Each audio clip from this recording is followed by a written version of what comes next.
Operation Sindoor success ను జీర్ణించుకోలేని దాయాది పాక్ భారత్ ను దొంగ దెబ్బ కొట్టాలని చూస్తోంది. ఎదురుగా వచ్చి పోరాటం చేయలేక మనపైకి తుపాకీ ఎక్కు పెట్టలేక మళ్లీ ఉగ్రవాదాన్ని భారత్ పై ఉసుగొలుపాలని చూసింది. కానీ భారత్ ఆర్మీ అలర్ట్ గా ఉండడంతో 7 ఉగ్రవాదులు హతమయ్యారు. నిన్న రాత్రి భారత్ పై పలు ప్రాంతాల్లో డ్రోన్స్, బాంబులు, మిస్సైల్స్ దాడికి పాల్పడింది పాక్. ఈ నేపథ్యంలోనే భారత నియంత్రణ రేఖ వెంట తీవ్ర ఉద్రిక్త పరిస్థితులు నెలకొన్నాయి. భారత పోస్టులను లక్ష్యంగా చేసుకుని పాక్ రేంజర్లు కాల్పులతో విరుచుకుపడ్డారు. సత్వారి, సాంబా, ఆరస్పురా, అర్నియా సెక్టార్లను లక్ష్యంగా చేసుకుని పాక్ ఏకంగా 8 మిస్సైల్స్ ను ప్రయోగించినట్లు రక్షణ శాఖ వర్గాలు తెలిపాయి. దీంతో అప్రమత్తమైన భద్రతా దళాలు వాటిని యాంటీ మిస్సైల్ సిస్టమ్ టెక్నాలజీని ఉపయోగించి గాల్లోనే ధ్వంసం చేశాయి. ఈ నేపథ్యంలోనే తెల్లవారుజామున జమ్మూ కాశ్మీర్లోని సాంబా జిల్లాలో భారత్లోకి అక్రమంగా చొరబడేందుకు ఉగ్రవాదులు ప్రయత్నించారు. అప్పటికే అప్రమత్తమైన బీఎస్ఎఫ్ దళాలు వారిపై కాల్పులు జరిపాయి.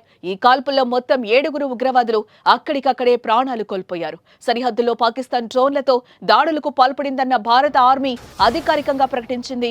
జమ్మూ కాశ్మీర్ నియంత్రణ రేఖ వెంబడి కాల్పుల విరమణ ఉల్లంఘించిందని పాక్ మిస్సైల్స్, డ్రోన్లను భారత ఆర్మీ ధ్వంసం చేసినట్లుగా ట్విట్టర్ వేదికగా క్లారిటీ ఇచ్చారు. మరోపక్క భారత్, పాకిస్తాన్ మధ్య యుద్ధ వాతావరణం వేడెక్కడంతో భారత్ కీలక నిర్ణయం తీసుకుంది.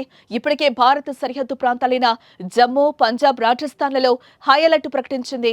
తాజాగా ఢిల్లీ నగరంలో హై అలర్ట్ అనౌన్స్ చేసింది.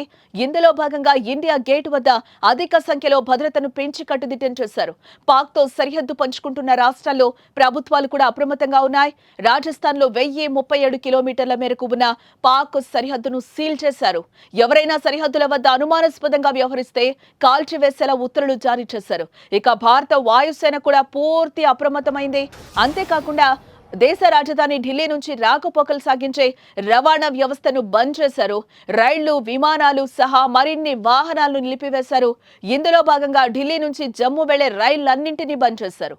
వీటితో పాటు ఢిల్లీ నుంచి రాజస్థాన్, గుజరాత్ వెళ్లే వాహనాలను కూడా అధికారులు ఆపేశారు. అదే సమయంలో ఢిల్లీ ఎయిర్పోర్టుకు రాకపోకలు సాగించే దాదాపు 90 విమానాలను అనేక ఎయిర్లైన్స్ క్యాన్సిల్ చేశాయి.